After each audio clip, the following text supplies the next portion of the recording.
প্রণাম। আজ কাউন্সিলিংয়ের 20তম পর্ব।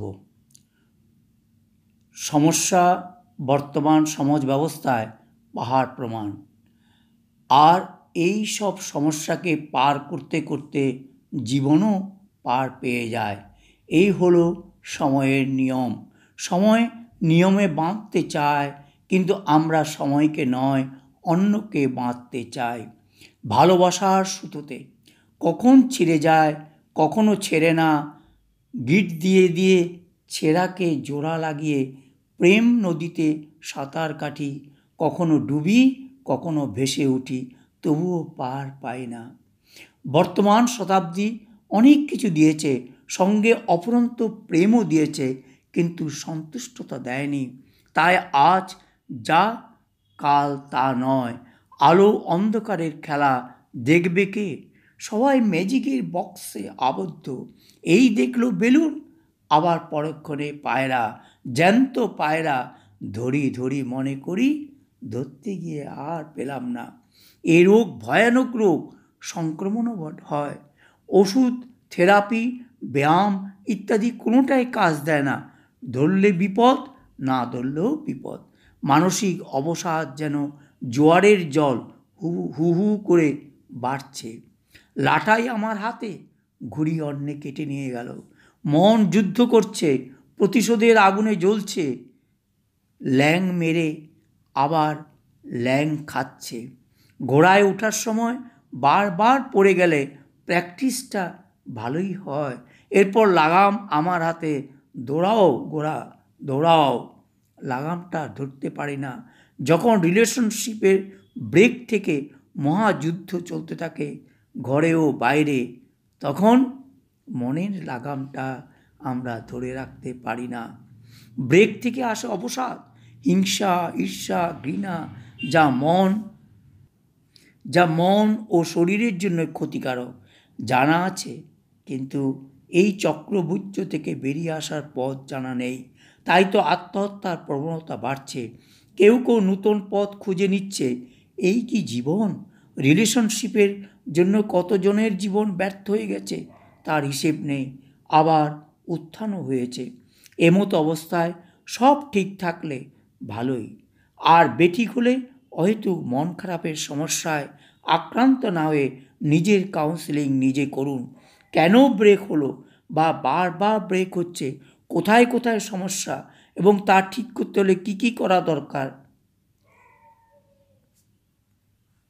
মনে রাখবেন, রিলেশনশিপের সব সুগন্ধ আর ব্রেক হলে বা বিয়ের পর দুর্গন্ধ দেখা দেয়।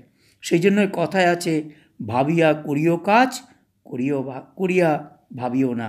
বন্ধুত্ব ভালো, কিন্তু তা যেন দৈহিক অ্যাট্রাকশনে না চলে আসে। তাহলে কিছুদিন পর নোনতা বা তিতো লাগবে, আর সহ্য হবে না, অথচ ছাড়াও যাচ্ছে না। তখন কি করবেন? আগে ভাবুন বা চিন্তা করুন। সব দিক বিবেচনা করে তারপর রিলেশনশিপে আসুন। যদিও জানি অনেক ক্ষেত্রে সামলানো যায় না বা অত ভাবার সময় পাওয়া যায় না, যদি লাভ অ্যাট ফার্স্ট সাইট হয়। সেই জন্যই নিজের কথা ভাবতে হবে। নিজে ভালো তো জগৎ ভালো। নিজের ভালো না করতে পারলে অন্যকে ভালো রাখবো কী করে?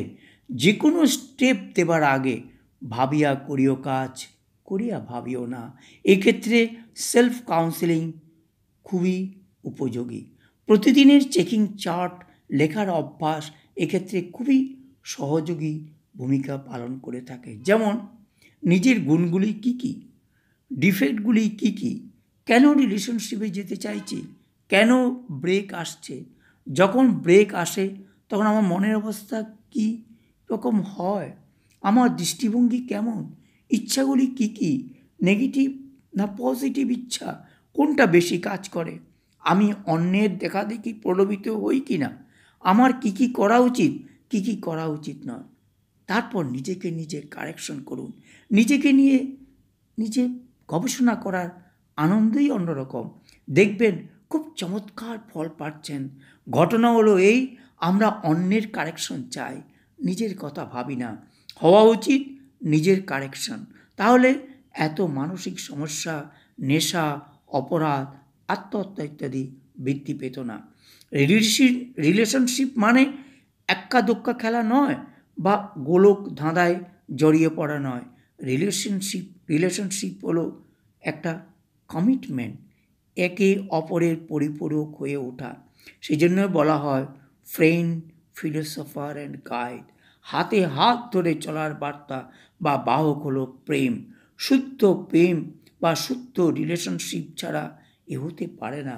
বিয়ের পর দৈহিক মিলন হতে পারে, কিন্তু বিয়ের আগে প্রেমে যেন মলিনতা, কলুষিতা ও দেহভাবনা না থাকে। এর জন্যই ব্রহ্মচর্য দরকার।